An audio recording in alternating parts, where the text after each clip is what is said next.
Okay. Hello, Sam. How are you doing? You okay? Yes, good mate. You? I'm not too bad, thank you. Do you mind introducing yourself to everybody who's listening? Yeah, of course can. So my name's Sam Mason. I have been in mortgages for the last 4 or 5 years. Yeah, 5 years. Started when I was 19. So I've been in mortgages for the last 5 years. Recently, well, Feb last year, set up an independent whole of market mortgage brokerage. Two of us in the team at the minute. We're looking to grow over the next few months. Predominantly based from London. Grew up in Brighton, but lived in London for the last couple of years. So yeah, just on my journey of growing a business, which has always been my ambition. Really, it's always been the plan. Yeah, yeah. So yeah, it's just been a matter of time. Quite like me. Always been your plan. So, when you have said it's always been your plan, how Yeah. when did that plan start? Was it very young and you were doing things from a Oh young age? yeah. So like, mate, even from like, how old was I? I think I was nine or ten, and I had two paper rounds at the time. So I was always just kind of making money, always looking at ways of making money. So 9 or 10, I had two paper rounds. And Yeah. then when I went to school, so it was at secondary school, 12, 13, I used to just save up all of my money to buy like sweets, chocolate, did all the standard like Lucasades, selling all of those. It's probably maybe similar at your school, but there used to be a few lads that maybe would sell sweets. So did that. I had a job at a chip shop at the time, and I'd just basically put all of that money into buying more stock to go and sell at school. So I was always looking at ways of kind of making money from a very young age.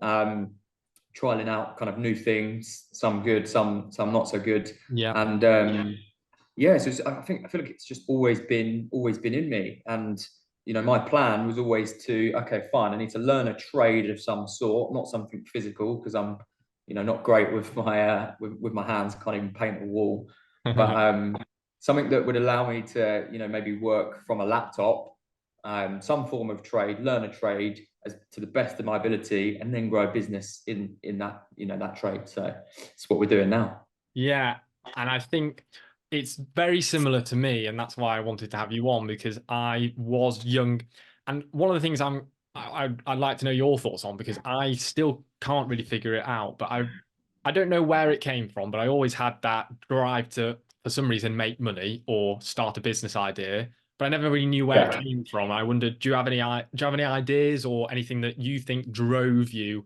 to be looking to start something like? Yeah, I think, to be honest, because I do reflect on this quite a lot, and like I didn't grow up with my dad, but he was very entrepreneurial, not a successful one, but I didn't grow up with him, so I'm like, okay, so it must have been in the genes of some sort. But then aside from that, I think a big part of maybe not having my dad there when I was younger, mum kind of supported us for most of life, and I was a lot of the time I was that kid at school that maybe couldn't go on the school trips, the ski trips. I Hmm. couldn't do any of those. I didn't have like the Nike Air Max unless I kind of paid for them myself. So I was around a lot of kids that maybe had decent financial backgrounds as a family. So I feel like it's probably stemmed from that. It's just like I have no choice, that I have to make money. And I do feel like that's probably where it stemmed from, which is a kind of classic story, isn't it? Like, grew up with no money, which, I guess, yeah, is probably where it started for me, to be fair. I think it does definitely come from that. Yeah, I think that the reason it's a classic story is because it's a big motivator, like the thing to make change. And almost, I think you might agree with this, but you know, I think when everyone starts when they're young, they're a little bit naive to the work that it will actually take because they hear that, oh, it's going to be a lot of hard work, but they don't, they say like, well, I can work really, really hard. And I think when to actually do the work, there does have to be a strong motivator like that because it Yeah, is a lot of work. It is hard work.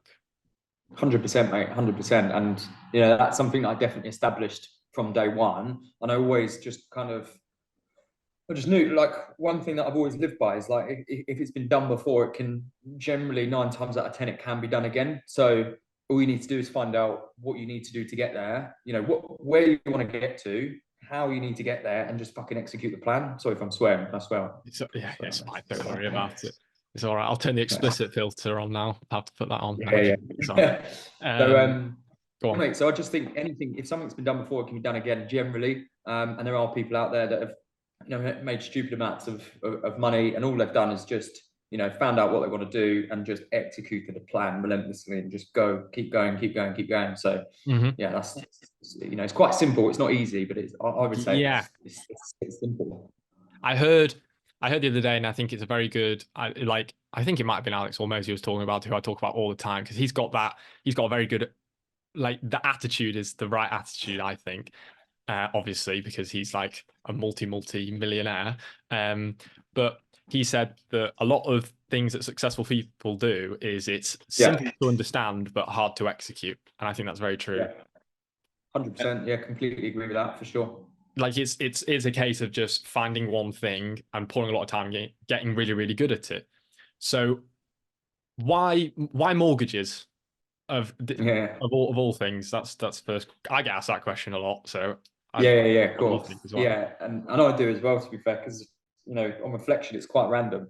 But I think why mortgages kind of stumbled into it in some regards, but I was always going to do something. So from a very, very young age, always really good with people. I've got real strong ability to just build rapport, build relationships, and to sell. So I knew that I was always going to go into something that was some form of sales, and Hmm. the mortgage industry, mortgages, insurance. It is sales. There's certain elements to it that are not, but at the end of the day, it is a sales job. Um, and so I remember thinking, right, well, I want to go in sales, but I don't want to just join like a call center environment that I'm just flogging, washing machine warranties, or just something that's, not actually adding value to someone's life. Yeah. Um, I want to still be, adding value. And I also want to be a respected salesperson, because I think if you go down, car sales or, call center, like washing machine warranties, stuff like that, like it's not very well respected, or even a state agency, Hmm. generally it's not well respected. So I wanted something that was a little bit more well respected, and maybe added, pure value to someone's life. So always been interested in property and finance. I remember my friend's dad, when we were at school, he was a financial advisor. Um, so I left school and I went to college. So I ended up, doing 2 weeks at college, and I thought, fuck this. All I'm going to do is spend 2 years here to get A levels, to then get into university, which is then going to be another 3 years. And I'm like, if I want to get into sales, there's no point in me dicking about for the next 5 years just studying random subjects that I didn't really care about. Yeah. I think I was doing politics, economics, and law, just because they sounded like smart subjects to do. So I did that for 2 weeks, left, and then just got an apprenticeship in insurance, which obviously, a big part of what I do now. Hmm. Um, and I think again, yeah, so having a friend whose dad was a financial advisor, I was like, okay, I could maybe look into that. That is an element of sales, adding value.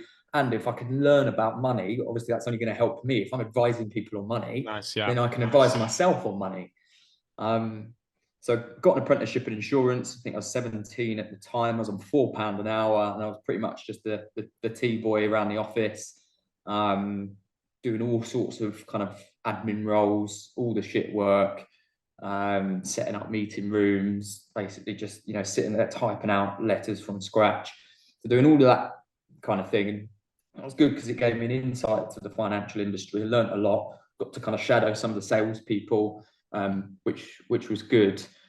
So did that for 12 months, and after the 12-month apprenticeship, I wanted to get onto the sales team. So they were selling life insurance, critical illness, income protection, all the stuff I do now.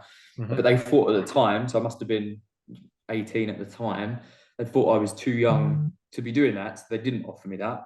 And then I moved on, went to Lloyd's Bank. Um, and at the time, I was dealing with mortgage collections, which was kind of just pot luck. Like I was just applying for, finance roles. It just happened that this role came up that was mortgage collection. So it was basically my job to speak with customers of Lloyd's Banking Group, Hmm. and basically the people that couldn't pay their mortgage for whatever reason. Normally things like maybe they've split up with their partner, or they're classed as vulnerable. Maybe they've got an illness and they can't pay their mortgage because they're not working. I was basically dealing with those types of people, and talking them through ways of how they can maybe get back on track. but we wasn't actually giving financial advice, and the only thing stopping me from giving advice was the CMAP Yeah, qualification, which yeah. you've probably come across. And then you Um, got that. I put myself through that, yeah, and then just cracked on from there. Yeah. Okay, there's a lot to that I want to unpack. The first thing is about uni because obviously I'm at uni. This is my uni room behind me, and Yeah, I am in agreement with what you said. The only thing is yeah, that I've realised it when I'm in my final year, which is a bit yeah, late. yeah. To just pack everything and go. And I always think that when I look at the successful people of the world, that some did go to university and some didn't. So obviously that's not the deciding factor. So I just want to think why do you think that why was uni not right for you? Is it just because you knew what you were good at or what you enjoyed doing, you just wanted to full focus into that?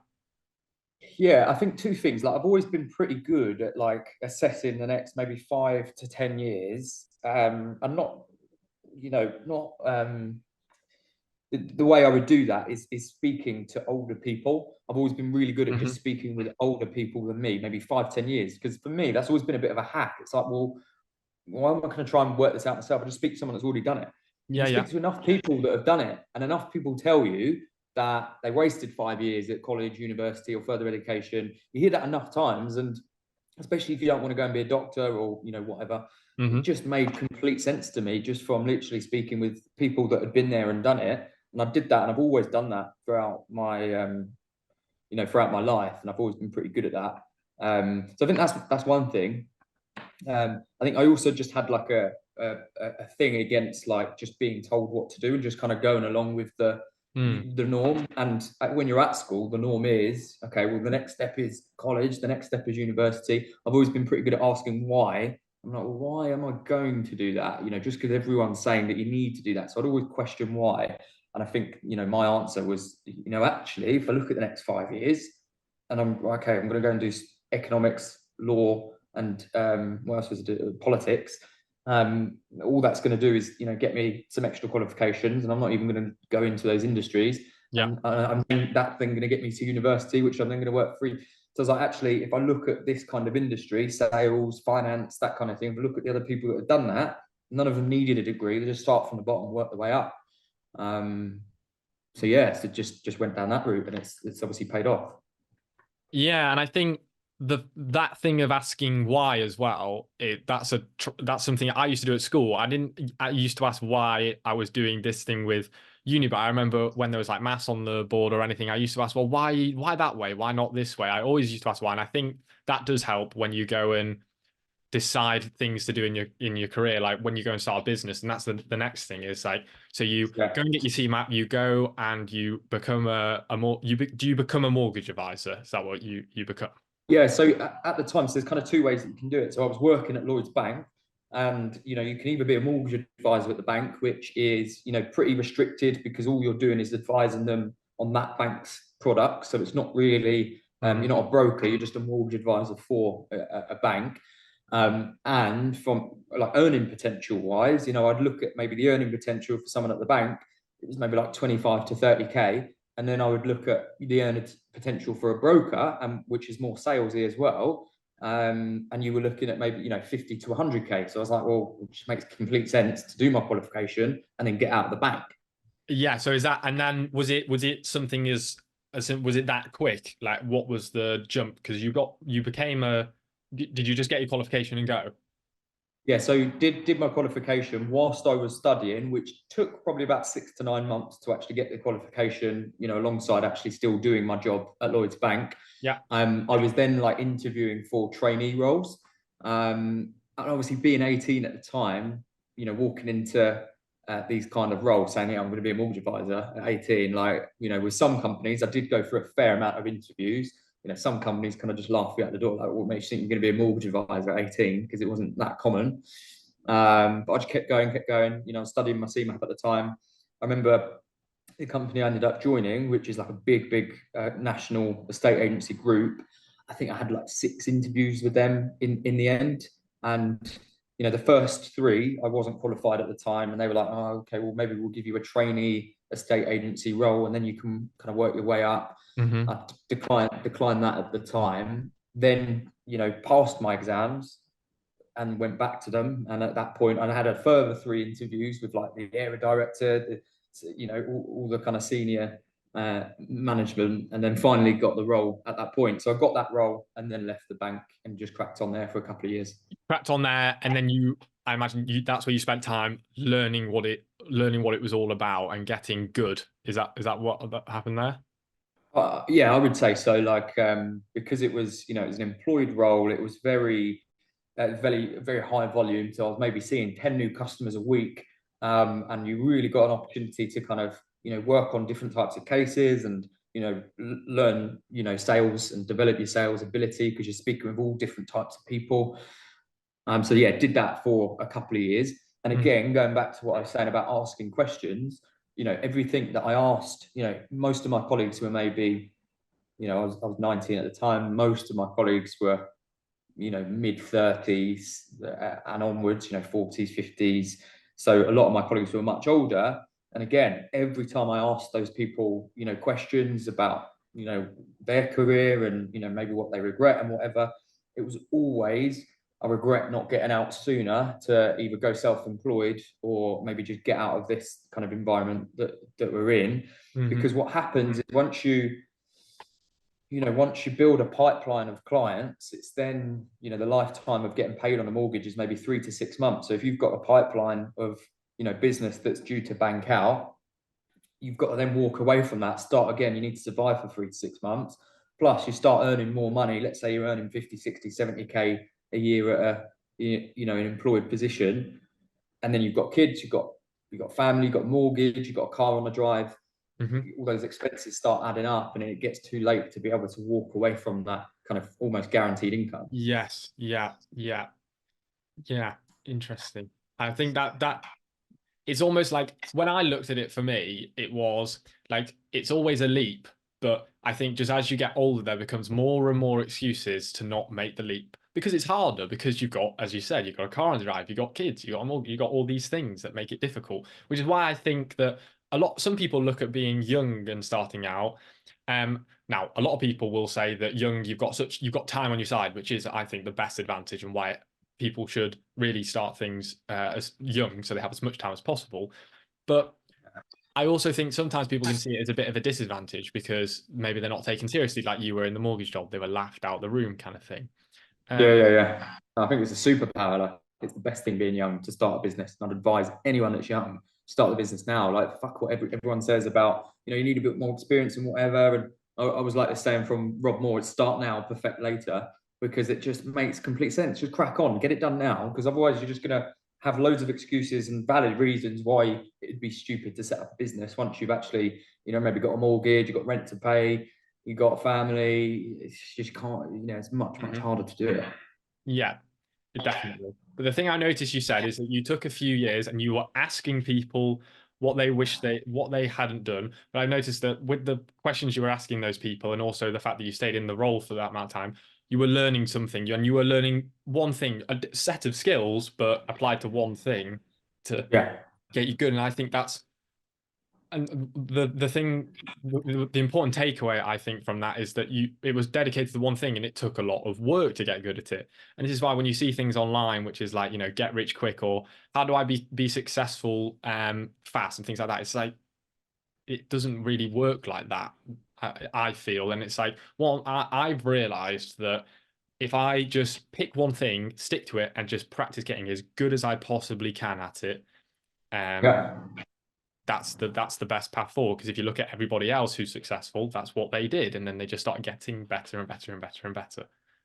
Yeah, 100%. And I think there's so much noise in our generation on social media and all these get rich quick, and it sometimes can be confusing. And actually, it doesn't need to be confusing. Like you say, you pick one thing that you can be really, really good at that can solve a problem for someone, learn how to do it in an employed role and make your mistakes on someone else's payroll. Then once you've refined those skills and you've learned that thing, then go and do it for yourself. If you just break down numbers, if an average sale or an average mortgage or an average client is worth X, that then you need to find this many people to then service X amount to earn X. And it's quite simple maths to be able to then Yeah. match what you were earning for the employed role. And that's the other thing as well, making mistakes. Um, and yes, if you're going to be in an employed role, that's a great opportunity to do it because you have to make mistakes in order to get better, so you can be good and you can carry and then you can improve. But there are some people who perhaps aren't even in the position that, because when I was really young, I wasn't in a position to even get a job. And I Yeah. think, but the way I did it was just by working with family or working for free for people. So it's like if I made a mistake, well, it's the only expense was my time, but I actually gained experience from that. So I think that's a really good way, getting the mistakes out of the way as well. I completely, yeah, very good point. 100%. Yeah. No, definitely. Um, okay, so now looking at what you're doing now, because Yeah. obviously the point of this is that I'll come back and speak to you in a couple of months' time. What you've got your own business and you're looking to grow it. What are some of the goals that you're looking to achieve to help kind of contribute to your success? Yeah, 100%. So I think for me, like, I don't think I'll be in mortgages forever. I think I'm good at mortgages. It pays well. It's there's huge opportunity to build something that either is something that I can sell in the future Hmm. or something that will pay me an income. And actually, I have a team in place that maybe run the business that mean I can draw an income.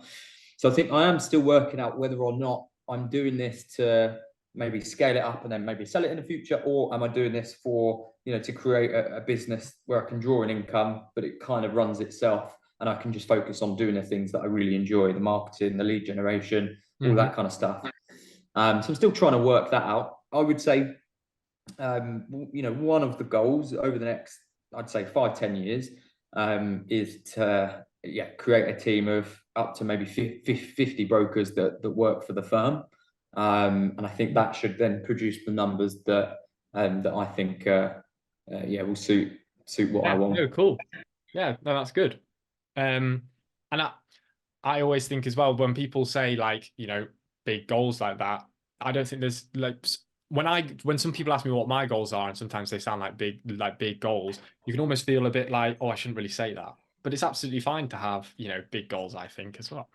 Yeah, and actually, yeah, that feeling of, oh, I shouldn't say that, is maybe it's either not having enough belief in yourself, or that person is thinking that you're just full of shit because their goals aren't big enough. So that they're sitting there thinking that's not going to happen. But it's very, very simple. Sam said, if it's been done before, it can be done again. Of course, it's not going to be easy. I'm not just going to walk into having 50 brokers work for me. It's going to Yeah, take work. yeah, It's yeah, going to take grind. yeah, yeah, But this is again one of the benefits of being young. I've got fucking time. I've got energy. Like, yeah. I'm 24 now. So in 10 years' time, I'll be 34, which is still young. A lot of people that I know in my industry haven't So even start taken the then. leap to go Yeah, self-employed or even start mortgages. So I'm fine. I've got 10 years of just pure grind. And I can do that in 10 years, maybe even sooner. Again, yeah, it's input, output. If I've got enough leads coming to the business, if I solve that problem, I then create an environment that allows me to build a team of 50 brokers. And if 50 brokers are doing an average of 100 grand each of income, then that's you start talking serious numbers. It's hmm 5 million turnover. If you get a 20% profit margin, then you're looking at what, £1 million profit. I mean, it's might sound bullshit, but I think it's doable. It's been done before. It can be done again. yeah, and that's the if someone else has done it, why can't I? Um, Exactly. Yeah. I also think as well the fact that you've got the goal of 50 people is one of the most important steps because if you want to grow a big business, well, it's like, what is a big business? Like, you're not going to get 50 people employed for you just on a whim. Like, you've kind of got to, have an idea of what you're doing and structure the way you do things in order to reach that goal. Like, have you ever read Think and Grow Rich by Napoleon Hill? Um, No. I've heard of it, but I've not so read it. No. this is the whole concept, and I would read that book because it's like one of the coolest books ever. And this whole concept is like if you look at every single successful person, like majorly successful people, all of them had a goal, and that was just the one thing that they strived for a very long time. And because they had a goal, they could reverse engineer it into what did they need to do to get there. And I think Yeah. that with the 50 people, it's something that you can reverse engineer in order to get there. And I think that's a very Yeah. good like first Definitely. step. Well, 50 brokers. They need an average of how many leads? Okay, how many leads how much money is it going to cost me to generate X amount of leads? What systems and processes do I need in place to generate that many leads? Like Mhm. you can just work backwards. And I think as well, like some people set their goals too small. Like, and at the end of the day, I might not get 50 people. I'm confident that I will. I might even get more. But if I aim up here, then I might achieve here. But then if I'm only aiming like down here, then I'm probably only going to achieve, somewhere down here. So why not fucking go for it? And then Yeah. you might land somewhere in the middle. That's still Yeah. better than the alternative, which is right down here. So fuck it. Why not? I've got one life. Yeah, yeah.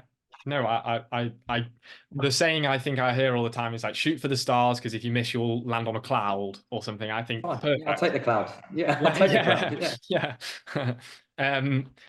So with that being your goal, then in the next 5 to 10 years, and now I'd like to know your thoughts on this because I think this is also really important. Is say you get to the 5, 10 years time and you haven't achieved the goal, you haven't got there. What do you think would be what would have stopped you from getting there? Well, I mean, look, there's hundreds of things that could have stopped me getting there, but ultimately, I think it would come down to me. If I've not put, at the end of the day, if I put the work in, like, there's no reason other than, I don't know, AI taking over and suddenly, the mortgage industry is completely wiped out and it's not even a job anymore. Fine, Yeah. but let's say that doesn't happen and everything else stays the same, market stays the same, whatever.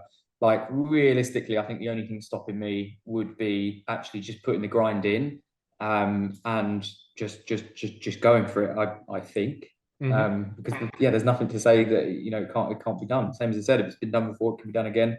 It's quite simple. It's not easy, but it is pretty simple when you think about it. You need an average amount of people. You need an average amount of people that inquire for your product or service. You need to convert X amount of those at an average sale, and you just break down the numbers and actually, okay, fine. So the top end of the problem is how many people are inquiring about our business. How do we solve that? Hmm. Marketing, lead gen, introducers, funnels, buying leads, solid website. Like, there's all these things that we can do to generate business, and we just need to execute all of those Yeah, things. yeah, definitely. And then the last question is obviously this is a podcast about people who are young. Me and you are both young, but let's look even when you were even younger, when you were 19 and you just got that you just was it you said you just done your first mortgage like sale, uh, Yeah. So yeah, wrote my first mortgage when I wrote your was first mortgage, not the same. 19. Yeah, so when I was 19, yeah, that's when I did my first mortgage. And then a couple of years at the estate agency, a couple of years at the independent, smaller company that I worked for, and then set this business up last Feb, so 5 years in. For 19-year-old Sam, is there anything that you would have said to him that you feel like would have that would have helped him? Do you know what? Like, I just don't, because I mean, and I might be deluded here, but everything that I've done, I think, has been done in the perfect timing. Because I did 2 years at an estate agency, learned a lot about different cases, really developed my sales ability. My plan after that 2 years was to then set up a business. I didn't do that. I think if I did, I would have really struggled at that time because there was a lot that I didn't know. So actually, I then joined this independent firm for 2 years, learned a lot about how the actual business runs and little things about marketing and stuff like that, and that I just wouldn't have known with the estate agency company. I think had I set the business up straight after the estate agency company, I'd probably be telling my 19-year-old self, I've made a mistake. I should have gone and worked for the smaller independent firm to learn more. Um, so I actually What? don't know if there's anything in my journey because I've still done it very, very short period of time, five Yeah, yeah, years and yeah. Yeah, no. 24. I actually don't think there's anything in that I would have done differently. And I suppose as well, I always think if you're happy where you are now, then Mm. why would you change anything, is what I think.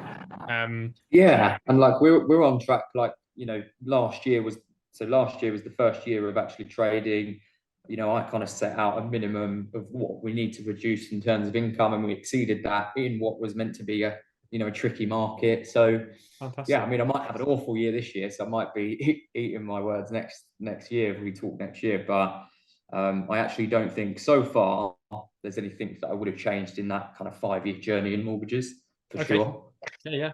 And then, I mean, I did say that was the last question, but now I suppose Yeah. if you can't answer, if you wouldn't change anything there, then what would you say to people who are young and maybe haven't taken that leap yet, or they want to be successful. They've got that drive, that desire, but they just haven't maybe taken the step. Is there anything you would say to them? Yeah, I would just say like fucking believe in yourself and just go for it. Like if that's really what you want to do, like the sooner you do that, the sooner you'll either realize that actually, you made the right choice or that you made the wrong choice, and then you can divert and pivot into Yeah, something you else. weren't Like perhaps ready yet, and then you can do things to make yourself ready. that's it. But you'll learn so quickly just by doing and just like trialing out this maybe idea that you've got. If you sit there, you've got an idea, you'll learn much more by doing. And, let's say, for example, you want to set up a marketing agency, you start that and you think, actually, this isn't for you. I feel like just by starting that will then kind of turn you into, you'll end up coming on to your path some way or another. And that might be completely different to marketing, or there might be one aspect of that journey that you really enjoyed and was maybe profitable. So you just go all in on that. But the sooner you do that, the sooner you're going to do it. I think, definitely don't listen to people around you that haven't gone on that journey. Because if you're listening to maybe parents that just say, go and get a job, then that's all you're going to do. But if they've not achieved what you actually think that you want to achieve, then why would you even listen to their advice? With respect, of course, they want the best for you. Yes, yeah. If you've not achieved anything that you want to achieve, then don't just respectively respectfully decline their advice.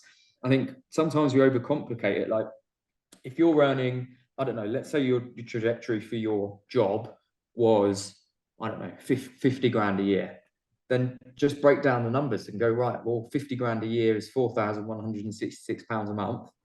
If I'm really good at graphic design, how much can I charge per logo that I produce? How many clients do I need a month to earn £4,166? And that's just step one. You just work backwards from there and just go for it. Like, yeah. Yeah. Well, Sam, thank you very much for coming on. I really appreciate it. I will, So, as the podcast was, I will check back in 6 months' time or a year's time, depending on how things are, to that's good, mate. Yeah, see how definitely. everything's been cracking on. See where we're at. Yeah, we should be at what 5-10 brokers by then if I if I do execute my plan. So yeah, we'll be able to reflect and see how we get on. Yeah, yeah, great. Well, as I say, thank you very much for coming on. Cheers for having me, mate.